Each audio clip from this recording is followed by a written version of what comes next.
We raised 65 million in 2021. I started with buy and hold, then was doing some fix and flip, and now I do 100% wholesale. So I realized flipping's hard, and it's really hard to scale that.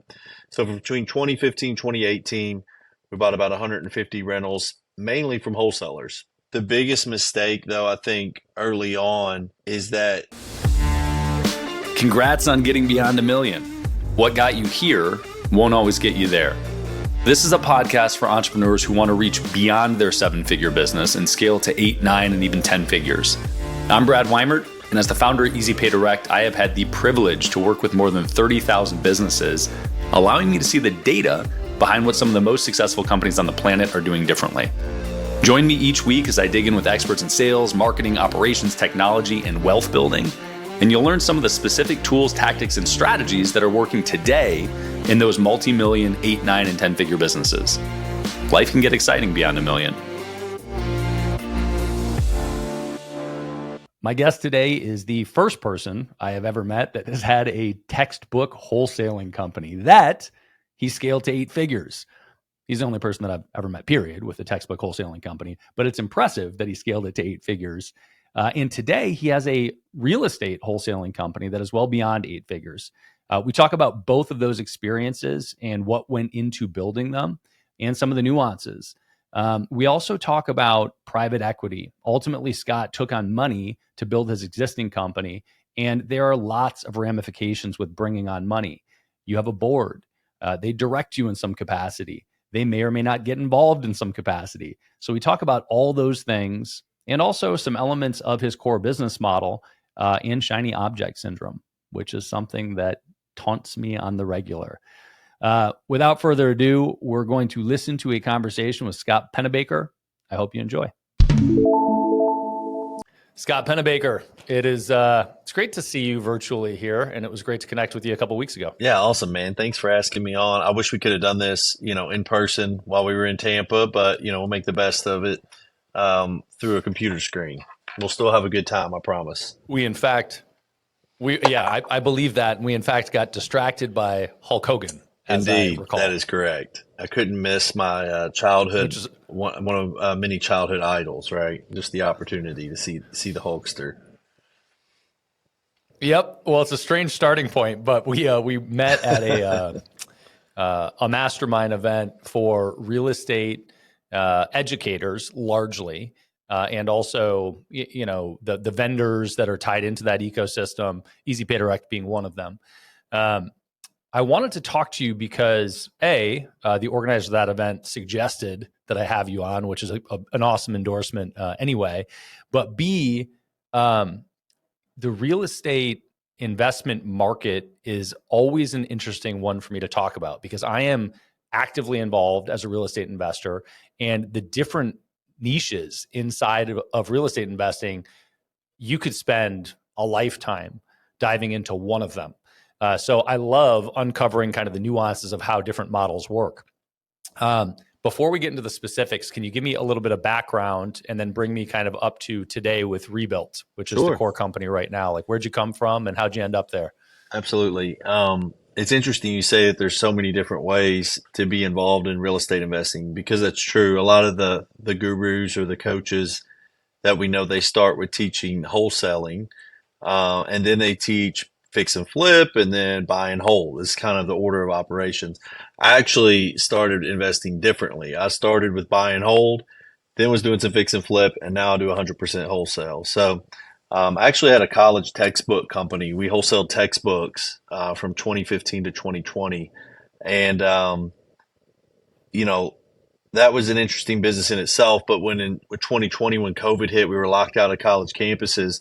So that's when we kind of pivoted all our resources and energy full time into wholesaling. But I started as an investor in 2010. So I was running both businesses side by side.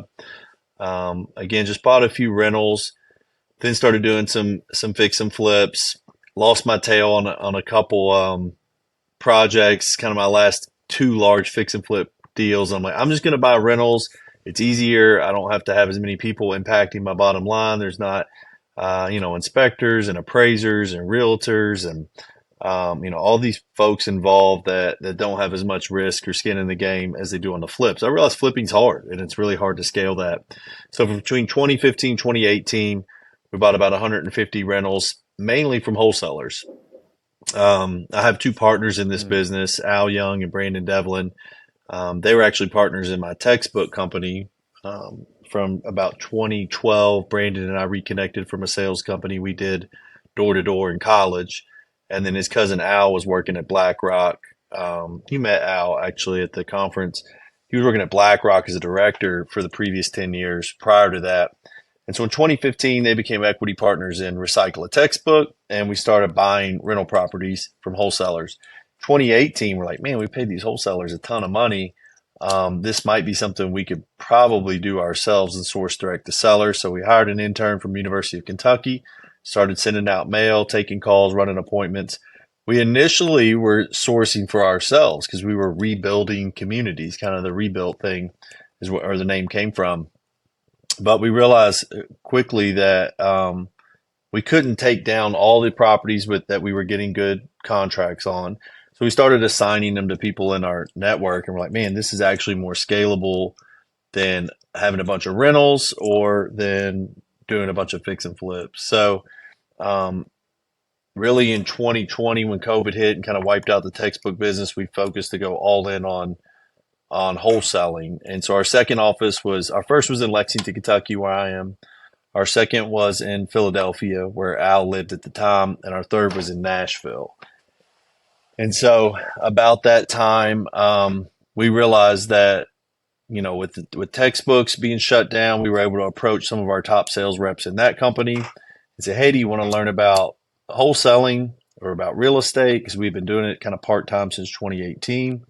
And they're like, sure. And so that's why we ended up opening an office in Austin, Texas, and later San Antonio, as we were able to repurpose some of our sales reps from the textbook company to help us grow the wholesale leg, or wholesale business.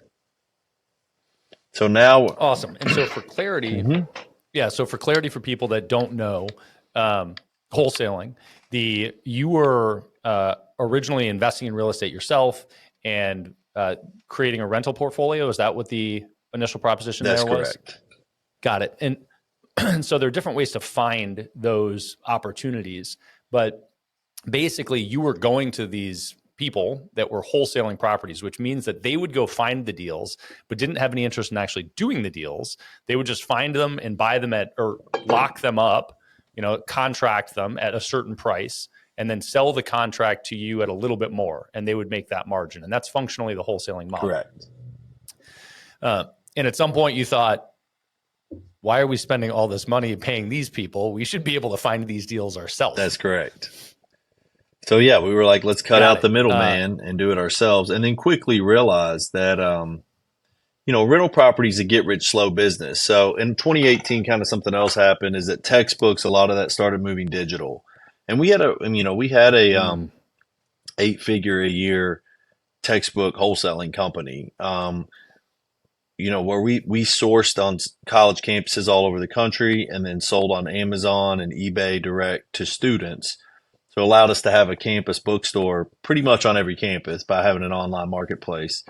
And but what we realized is everything started pushing digital. And if we didn't have any rights to any digital content, so if there was no physical textbook, then we didn't have anything to sell. So that was at the time we started leaning more into real estate. But then, we had all these rental properties, but they're all leveraged at 80% with mortgages on them, and they don't kick off a ton of cash. If you make, a couple $100 a door, you're lucky. And, Al, Brandon, and I were all happily married, 8 kids, wives who like nice things. We're like, we're going to have to create cash flow, and rental properties aren't going to do it. It's a long-term play. And so that's what we decided. We know we don't want to fix and flip, but we know that we could wholesale and actually create revenue. So now we're in 12 markets across 6 states, mainly across the Southeast. Got it. And are you still building a portfolio of rentals? We are slowly, but not as aggressively as we were. We're opportunistic. We look at more multifamily. We have some commercial deals, things like that. So stuff with a little bit larger spreads on them. Awesome. So I want to dig into the wholesaling model and scaling it, because there are a lot of people that, as you mentioned, teach wholesaling, but all of their revenue really comes from being a guru, right? Is like educating people and then teaching them the model, not actually creating an 8-figure business by wholesaling. Right. So can you break down the model for me? And Sure. also, just for frame, I read that last year you did 600 deals. That's right. Which is 2 a day. Yes. Which is wild. What's the tempo this year in 2023? We've been smacked in the face like everyone in the kind of the real estate industry. We're probably tracking down 25 or 30% year over year. But, the good thing is it's allowed us to kind of slow down and build a stronger foundation. We formed a lot of bad habits in a hot market, right? You could just put property under contract. You didn't have to negotiate it as much with sellers. You threw it up on a Facebook page and investors were clamoring for it. So now you actually have to work on your disposition and finding investors that will buy them. And you have to actually train salespeople out to sell and to buy properties for deeper. And really, it's just explaining to sellers. We do all belly to belly. So we're actually in the home with the seller, sitting down with them. We're walking the property with them. We're filling out a repair estimate form with them. We're sharing comps with them and showing them what a fixed up house in the neighborhood sells for. This is how much it would cost to get it there. This is the type of margin that our end buyer is going to need to be looking for. And then we create an offer right there on the spot. So my background was really in direct sales, door to door is where I cut my teeth in college. And so that was Brandon as well. So we like being in the home with the seller. But that's hard to scale, to your point, because we have to have boots on the ground in every office. We need at least 1 or 2 acquisition people, a dispo person, and then we have regional sales managers that oversee about 2 or 3 offices apiece. So creating that boots on the ground model is definitely a lot more challenging than a virtual model where we were just working the phones and could put property under contract over the phone, send out an inspector, get the photos, and then start to market the property and retrade it if necessary. We are working towards doing both, a virtual model as well, but we also started with the boots on the ground. But the setup is, 2 to 3 people in a local office. Like I said, with a regional manager over about 3 offices. And then above that, we have a director of sales. And then above that, a VP of sales. So it's just funny to go from in 2020, we were at 7 employees. By the end of or midway through early 2022, we're at 70 employees. We're at about 70 right now. So, I come from a small business background. And so to think that we could grow that quick and scale that quick definitely shows opportunity, but also shows that we kind of rode that COVID wave. And this year we're slowing down, building a better foundation, getting sales training and SOPs in place, KPIs, and really holding our sales guys accountable to things like that. And I think that's what was missing in the past, is it was just kind of more run and gun, but now we have a lot more structured sales organization. Fascinating. So I love drilling into these things because there are a couple different types of entrepreneurs, and one of them are the really tight operators that everything is systematic, the SOP is in place or it doesn't happen. And the other are the complete opposite end of the spectrum. And you just said run and gun, but it is just do it and grow. And it's a good lesson for everybody because there isn't a right way to do it. And you can get a long way just taking action. What do you think the biggest mistake was through that growth curve, to get to 70 employees? And yeah, you had a hot market, yada, yada, but whatever. What was the mistake? What would you have done differently through that initial scale, if anything? So, and I hadn't mentioned this, but I should back up. In October of 2021, we were talking with a private equity firm approached us. They're named LL Funds, and they were the lead investor in OfferPad.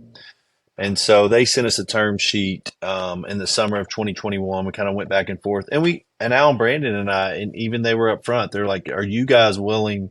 Do you really want to take on VC money, because you all could continue the way you're going, with a handful of offices, and probably make more money year over year for the next 10 or 15, 20 years, however long you want to do this as individuals. Or we can pump a bunch of money into the company and we can grow something huge and try to have a life-changing event in 5 to 7 years.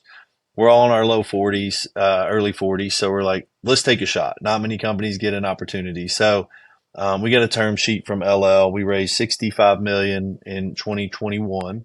15 was in equity and 50 was in debt. And so 15 of that bought a third of the company, and then 50 million is aligned to actually grow the business. They've been a great strategic partner in the event that, or in a lot of different ways. For one, they've seen the movie. They took OfferPad public and they love the real estate space. They really liked our model because it's balance sheet light. So we're not housing a bunch of properties on our balance sheet, and it's not as cash intensive. And they've introduced us to some great people that have been able to guide us and advise us along the way. And some of them still consult for us.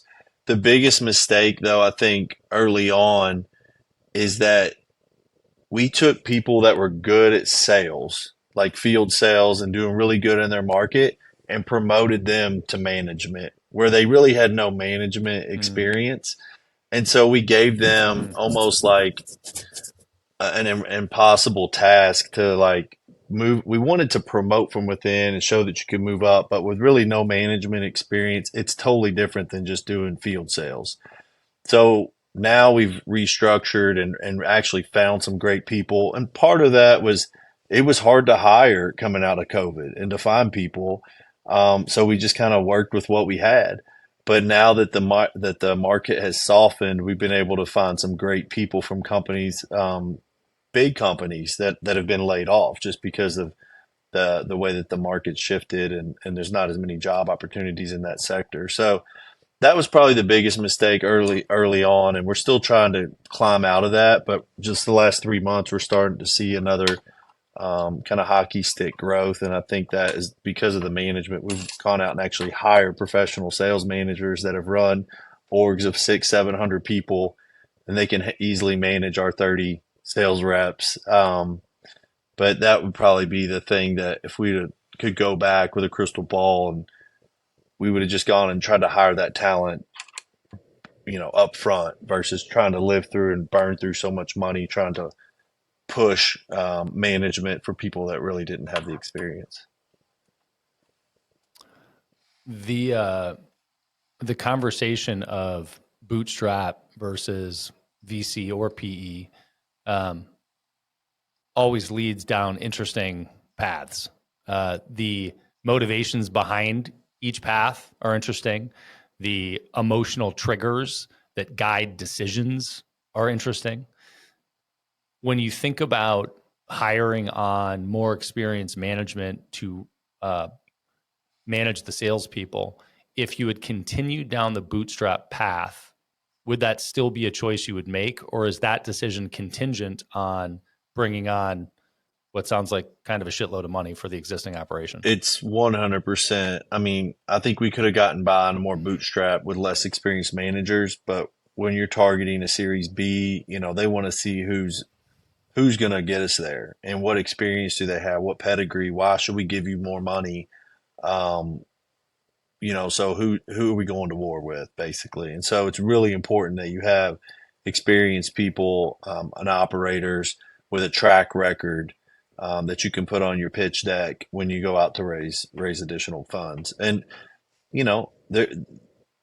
good people are expensive, and when you're a bootstrap company, that's another thing that you're highly I guess careful with. But we're careful with that now as well. You still just can't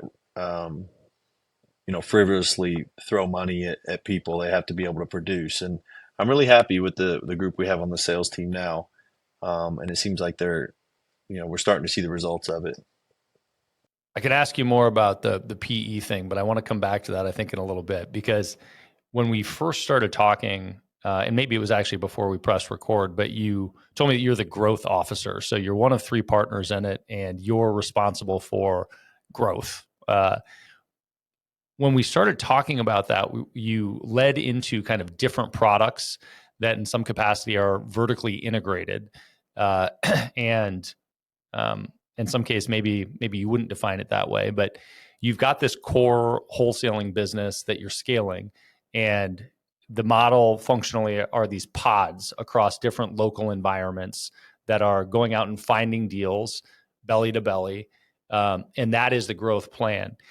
When you think about scaling it,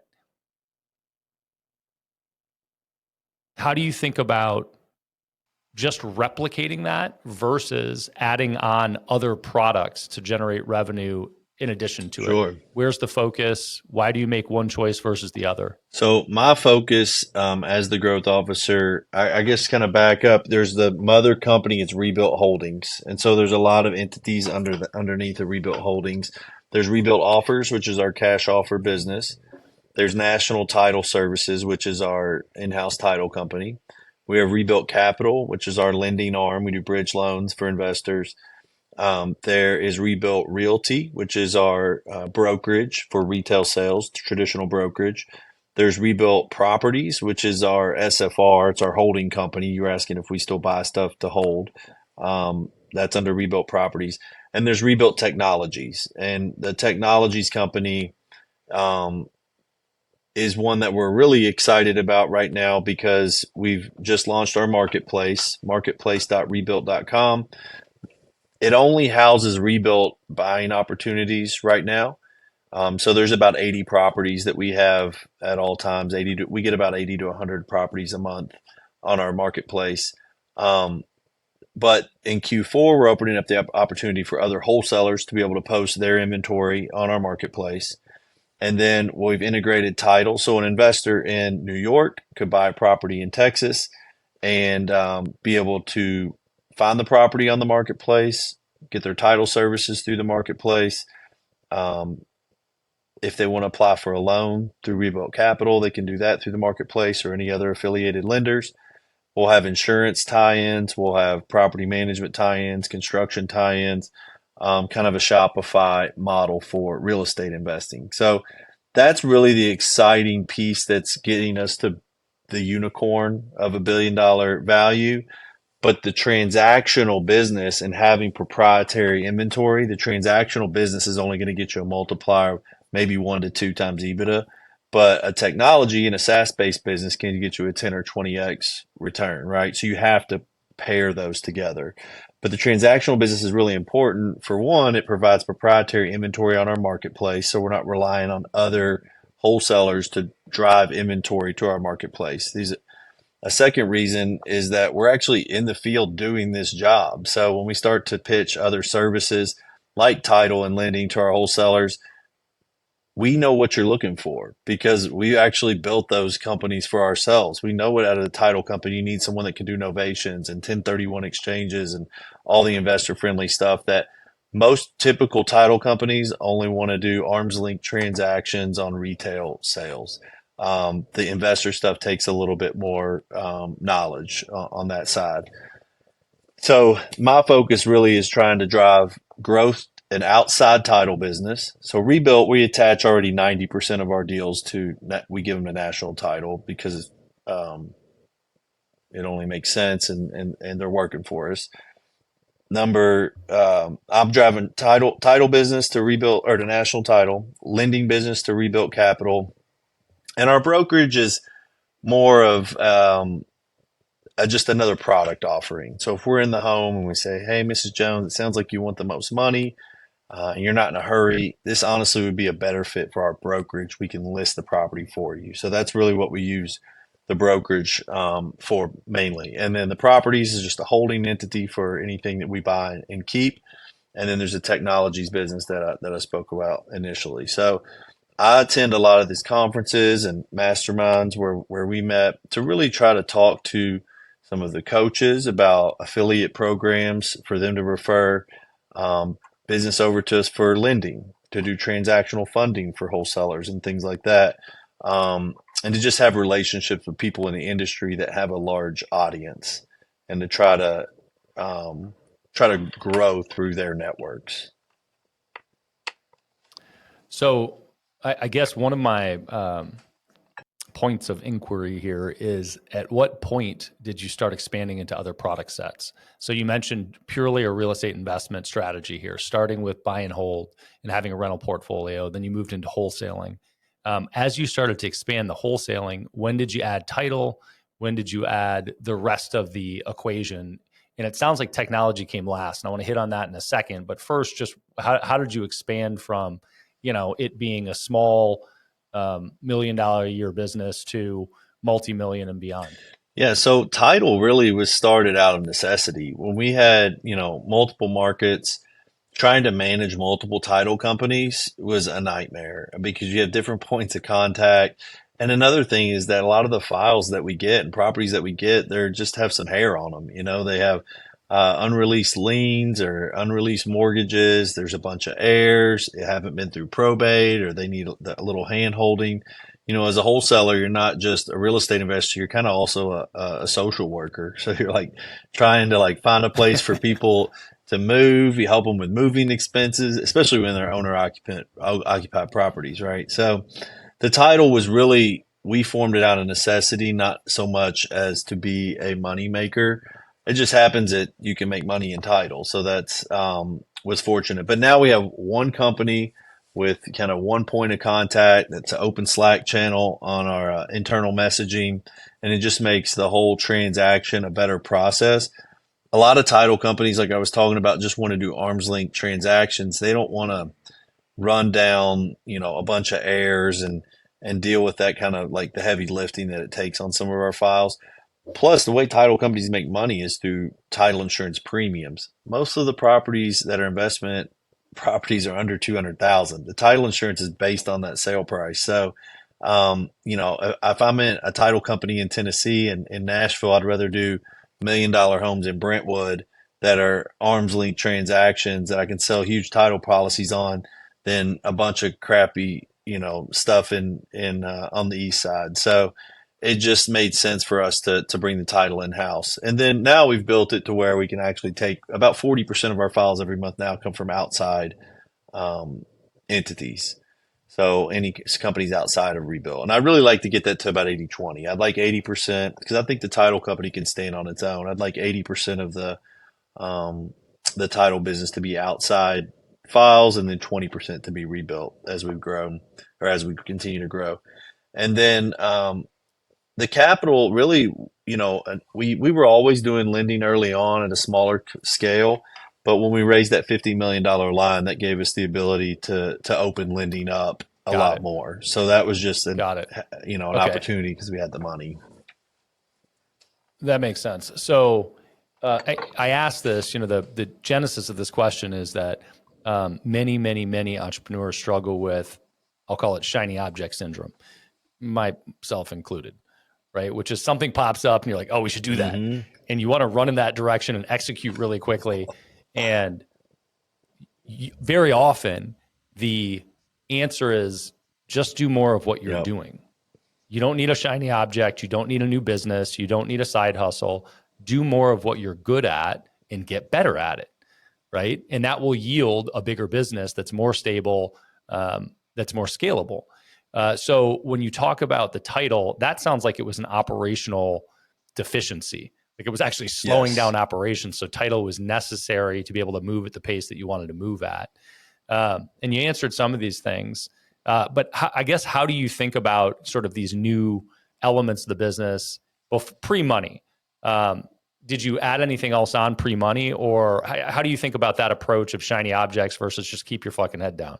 No, you're exactly right. And I see that all the time. When I go to some of these masterminds, we all have breakout rooms and then opportunities to get up and speak about our business. What went well last quarter? What challenges did you face?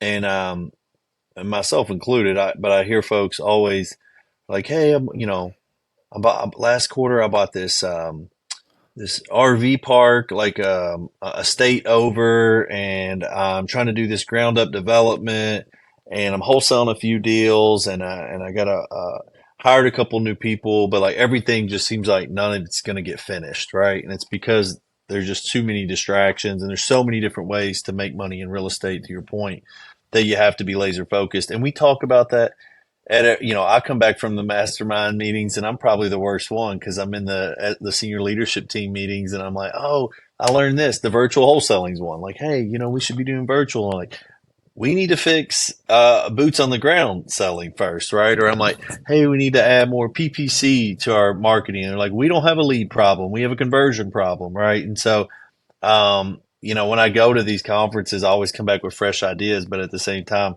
it's very easy to get caught in the weeds and lose the forest between the trees, I guess. So that's a very good advice, Brad, that you bring that up. Is that if something's working, just go deeper.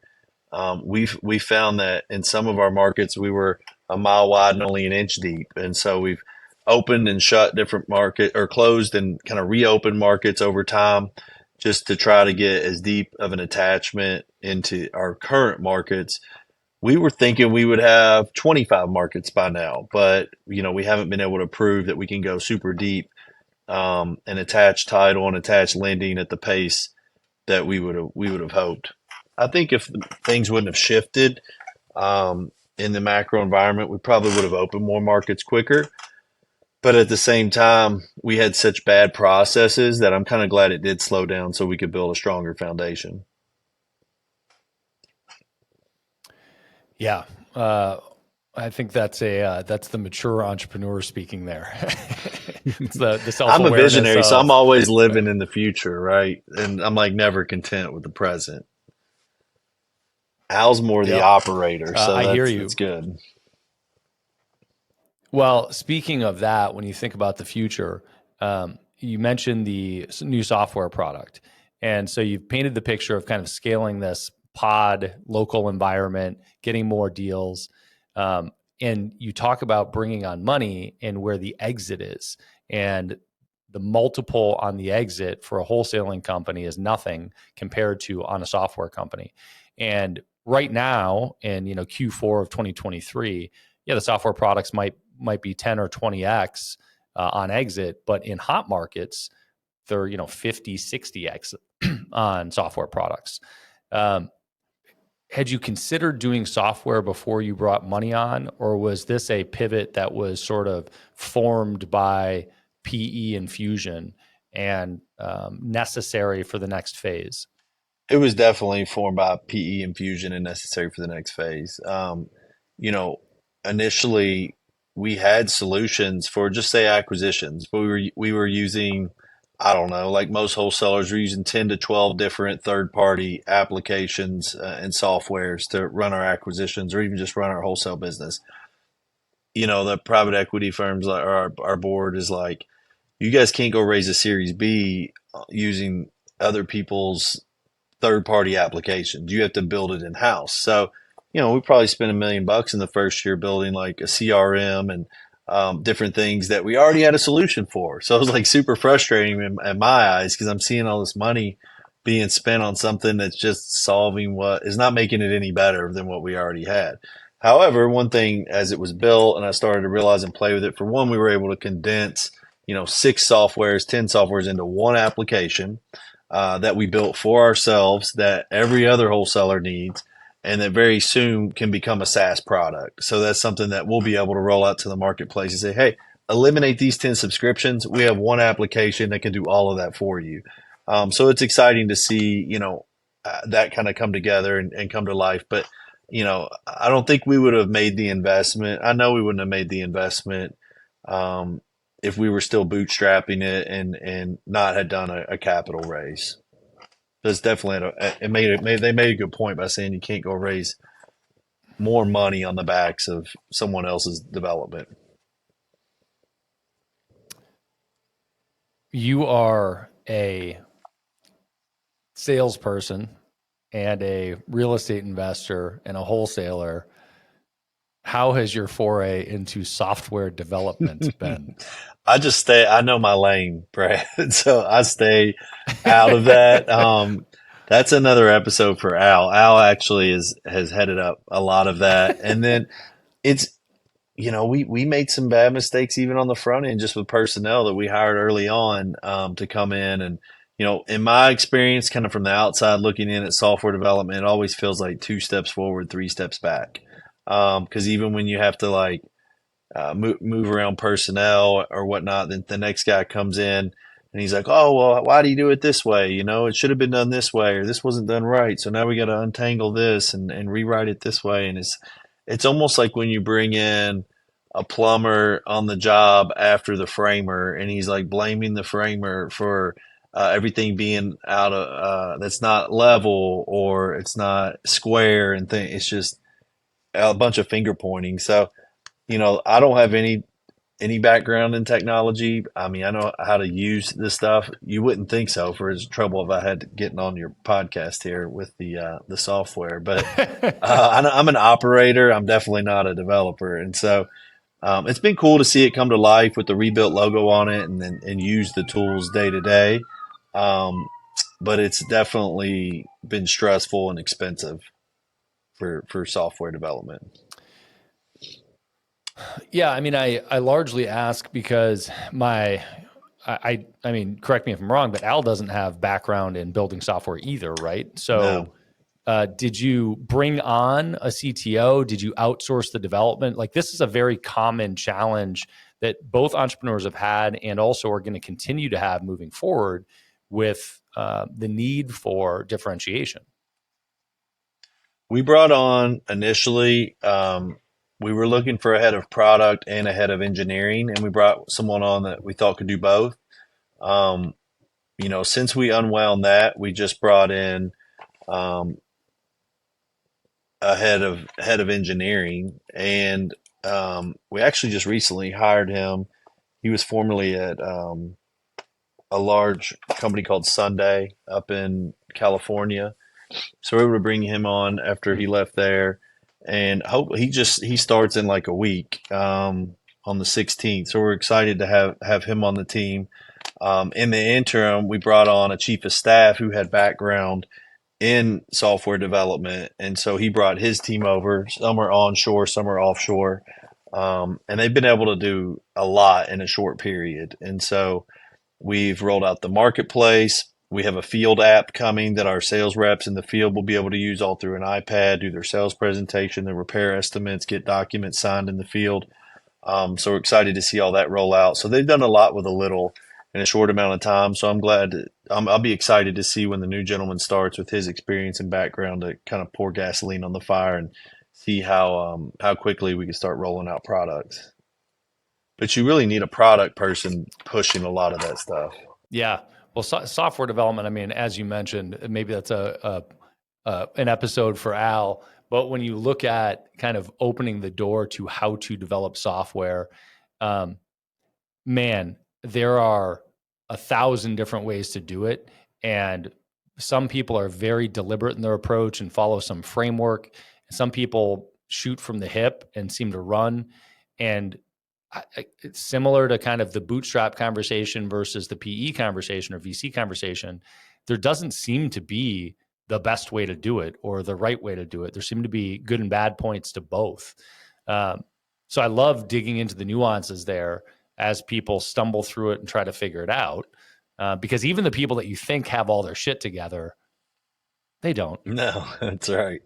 They always want me to interview like the not like every engineer or person we bring on tech, but for like the SVP or VP roles, and I'm like, I'll just talk to them about their family and like their life and their work style, their management style, but I can't ask them any technical questions because it's not really my wheelhouse. So hopefully somebody is asking those questions and figuring out, what languages they write in and all that stuff.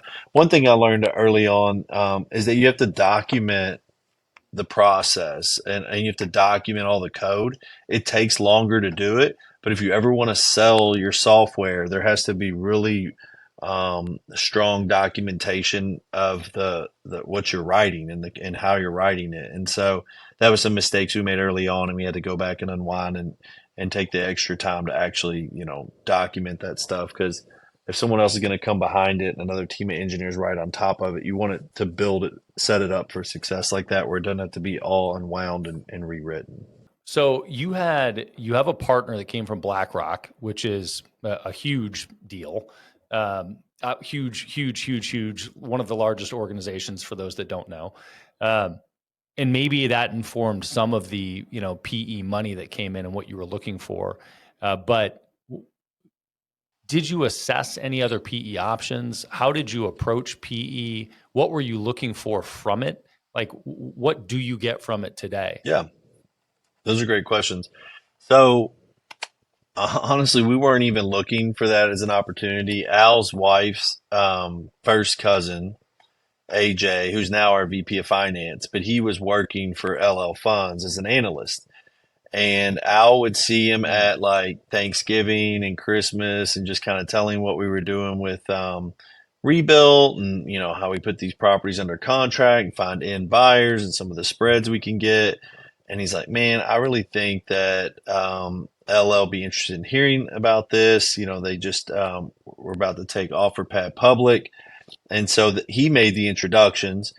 We really didn't haggle or interview with any other firms just because we liked the vibe that we got from them. They weren't like, you know, um, more type guys. The good thing about the advice we've gotten from them is even like go slow this year to go fast next year, and they're not always just trying build a strong foundation that you can show you can put $1 in and get $3 out, and just a lot of good advice for scaling. And we could bully the business between Brandon and Al and I to about 10 million, but to get to 25 million, it's going to take a lot like more of an army, right? And so we've had to learn how to manage people, how to bring people in and put them in the right seats, and how to just kind of stay in our lane. And that's some stuff that they've really advised us on. Like I work in a field office with a couple sales reps, and they want to come to me, and naturally I want to give them advice, and I do, on how to comp properties and stuff. But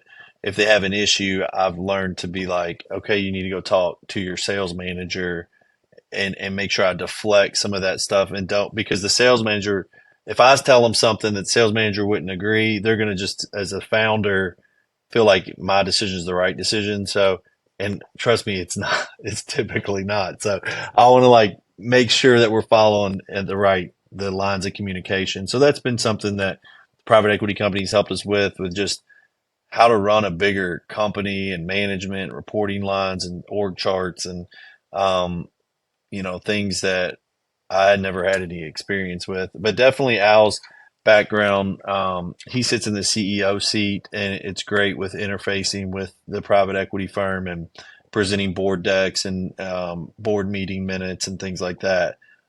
Is really powerful. He does a great job with that, just kind of explaining the vision of where we're going and how we're going to get there, and what it takes.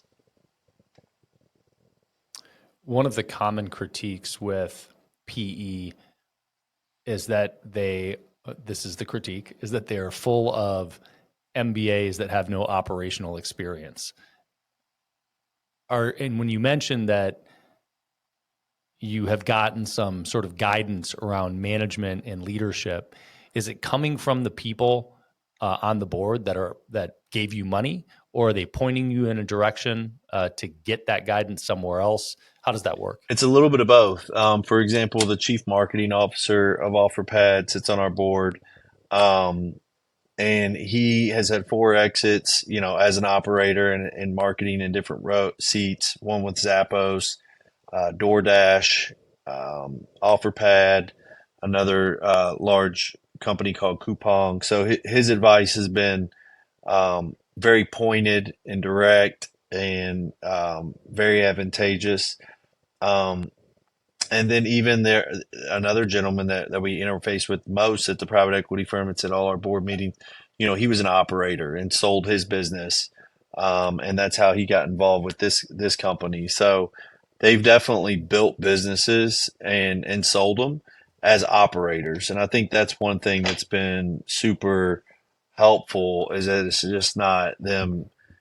And they ask a lot of good questions to kind of help us come up with the answers ourselves, versus just telling us what they telling us direct. So it's been a great learning experience, and definitely enjoy having them as partners. Did you go into it expecting that? Did you go into it just looking for the money, or did you want to have quote unquote smart money No, with it? definitely it was important to us to have a strategic partner, not just the money. Somebody that could really help us drive to what we were trying to achieve, and with that experience and knowledge. So that's one thing we've been fortunate to get out of that we hoped from early on, just from our initial talks, was going to be the case. Awesome. Cool. So, and that was, you brought in money 2 years ago almost? Yep, 2 years ago, exactly this month. So we've got I'm going to, I'll call it a significant downturn in the real estate market in 2023 here. What is the roadmap from here? What's the path to scale from here? So you've got a little dip in growth in 2023 as a result of the market. You're still scaling out the pods across local markets to sell the deals, but you're moving towards the software. Is software the dominant part of the future? Are you going to let go of the wholesaling arm? Do they run side by side? They run Does side one, by side. outshadow the other in the future? Yeah, that's a great question. I think software could outshadow transactional business at a certain point because it's, once we can get some momentum with getting some subscriptions and showing that it works and what pain points it solves, we can market that to companies all over the country. But it's really important, the transactional business, because for one, it funds the software development, it pays the payroll. So we're not having to tap equity, every month at a negative loss, because we don't. A lot of software companies, they just operate at a loss every year, just so that then hopefully one day they can make money. What's appealing about the transactional business is actually already a business that makes money. So it allows us to put more money into development, where otherwise we would just be spending out equity to do that. So having the transactional business is super important for the software development, and also to show that we can scale a transactional business. That's important to our investors, to show that we can go deep in their number one KPI is transactions, number of transactions. It's not so much like the spread per deal. They rather us do a small deal, and attach title and maybe lending, versus a handful of large spread deals, right? So they want to see volume of transactions and how much market penetration we can get. And that's what we're proving out now on the transactional side, that we can institutionalize the wholesale business. There's been so many chuck in the trucks. That's the most wholesalers are just, they took a course and learned to send some mail. And unfortunately, it gives wholesaling a little bit of a bad name because they don't communicate well with the customer, the seller, or the investor. So that's what we're trying to fix. And that's what we're on a mission to do, this year and beyond. So they're pushing you for both software and transactions. Yes. But our software complements our transactions. So, and vice versa. Transactions complement the software because we can give them, good feedback. And so it kind of goes both ways. We're building it for ourselves. So that makes it, one of our goals with software is that it makes the field sales much easier. And it provides tools for, to assist with that. Awesome. Yeah, I'm curious to see where it goes. The software side of things, at some level, the software is, I'm not going to say easier to scale, but it's less human intensive. Absolutely. From a management perspective. You're exactly internally. You're exactly right. 100%. And that's evident today. Yeah, I believe that. As somebody that has a full-time development team in-house, I can feel your pain on that front.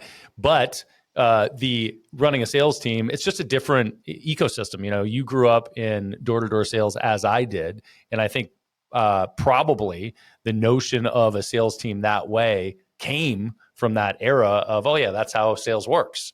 And software development's a whole different thing to run, which is not easy either. But once the software is moving, the lever there is pretty big. So I'm curious to see how the PE company approaches it once you hit that scale. Yeah, absolutely. It's exciting. I've learned a lot for sure. Yeah, incredibly, man. Incredibly. Well, I appreciate you carving out time to talk, man. If people want to find out more about Rebuilt or you, where do you want to point them? Yeah, our main website is rebuilt.com. My email is scott@rebuilt.com. You can find me on Facebook or Instagram. Scott.Pennebaker is my handle. Dig it. Scott, thanks so much for carving out time, man. We'll hopefully get some more FaceTime in the future here. Man. Thanks, Brad. Appreciate you having me. No sweat. If you learned one thing on this episode, share it with another entrepreneur. They need to hear it. Also subscribe so that new episodes just show up on your phone. It's a lot easier that way. And if you want the really good stuff, check out our free BAM! Tactics and Strategies course. It's where we curate the best tips, tricks, and tools that our guests know, whether they've shared them on the podcast or not. Just go to beyondamill.com. You'll also find previous episodes and show notes at beyondamill.com.